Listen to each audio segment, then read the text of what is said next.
Michael and his girlfriend Susan discuss the baby they'll soon be having, and Michael suggests naming him Walt after his father. Michael's father gets to be a decent guy by virtue of never being seen on screen. As we'll soon see, he has a completely different evil straw man to explain all his flaws. While Walt is a baby, Susan announces that she's been offered a job in Amsterdam and she's taking Walt with her. And she already accepted before even telling Michael, and because they're not married, she threatens him with a court charge he'll be sure to win if he tries to stop her. Can you guess who his straw man is yet? But unlike Christian or Thomas, Susan is actually almost sympathetic here with her talk about how the arrangement will be better for Walt. The one thing that tips her into being a straw man is her absolute refusal to acknowledge that Michael has any right to be upset about this, like she sees him as just an anonymous sperm donor. And before long, she's even screwing her boss Brian, so goodbye to any subtle characterization there. Michael's so upset by the news that he walks right into traffic and is put in the hospital. Susan shows up and tells him she'll pay his hospital bills, but this is far from a redemptive moment, as she's only doing this so in return Michael will let Brian adopt Walt with her. And then she accuses him of not caring about Walt and only trying to get him back for his own sick reasons.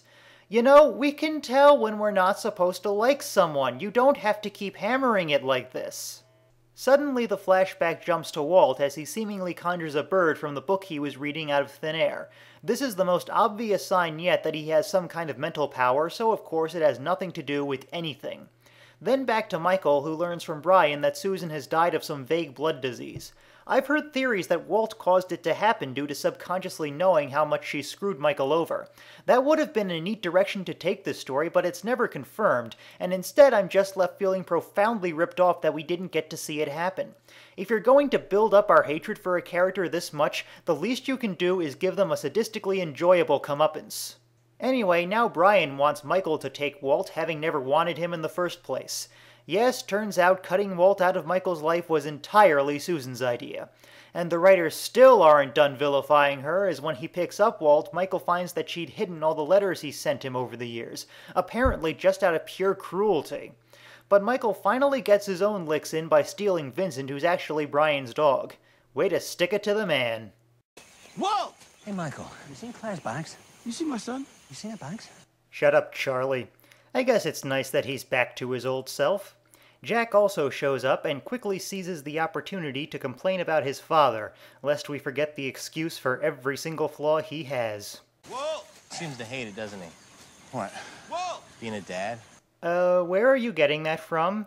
I thought he was supposed to be the voice of the audience, not whatever random crap the writers need to make the episode's theme work. Walt is getting more knife-throwing lessons from Locke and scores a direct hit in another use of his mind powers. This is as good a time as any for that to make the list. Michael shows up and is naturally pretty pissed off. He has good reason to be concerned by the display, especially given what Locke pulled in the last episode, but we can't have the audience thinking that, so Michael immediately moves to threatening Locke with his own knife, thus putting himself automatically in the wrong. All hail lazy writing.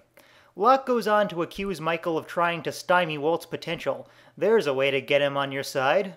Saeed has pulled an idea out of his ass that Danielle's map show the location of her distress beacon on the island, based on how some markings on 3 of them make a triangle when placed over each other in a completely random sequence. This is right up there with the spiral theory from the Giant Claw.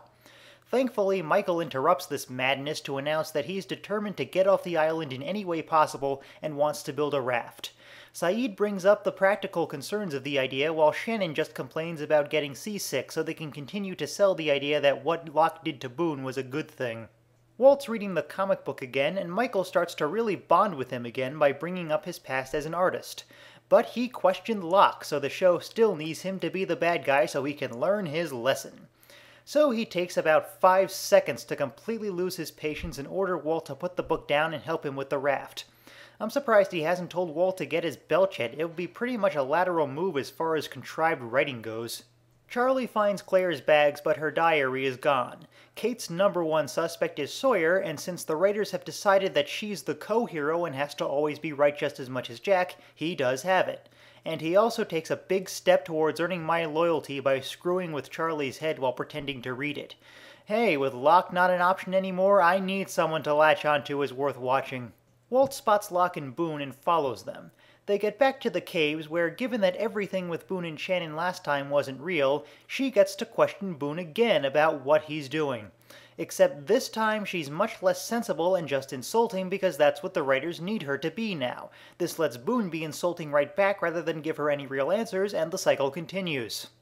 Boone also refuses to help with the raft for no reason at all, which just furthers the impression that his mind has been broken by cult leader Locke. Michael finds Walt talking to Locke again and naturally refuses to listen to anything. Locke was even telling Walt that he should listen to his father just so Michael looks like as big a jerk as possible here. Walt yells at Michael for not caring about him enough to be in his life until a few weeks ago, making this the perfect time for Michael to explain what really happened. But the writers aren't done punishing him for speaking out against the great and powerful Locke, so instead he clams up and throws the comic book in the fire. Walt goes off with Vincent, and when Michael goes to Locke, he's not there, so Locke offers to help look for him. This should be nice and awkward.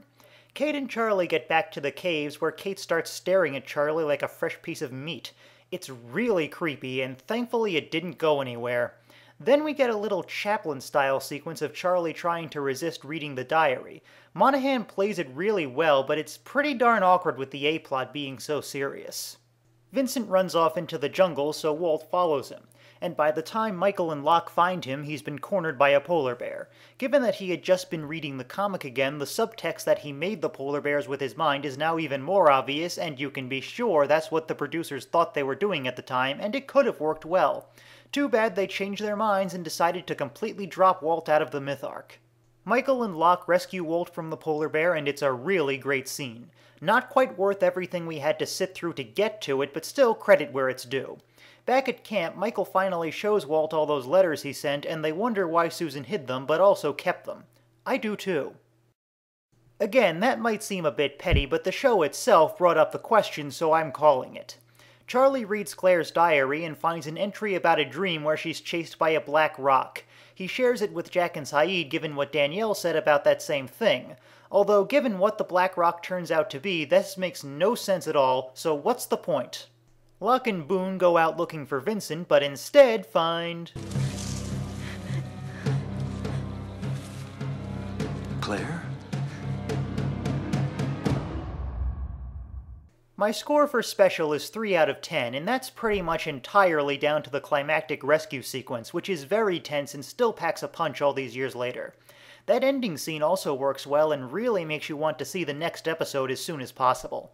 Other than that, the episode is a complete mess, and clearly marks the start of where the people behind the show stopped thinking of the characters as actual characters. Instead, they're all empty pods who just do whatever the writers need them to do so they can tell the story they want in whatever episode they're writing, previous characterization be damned. Thankfully, not every future episode will be like this, but they're definitely the majority.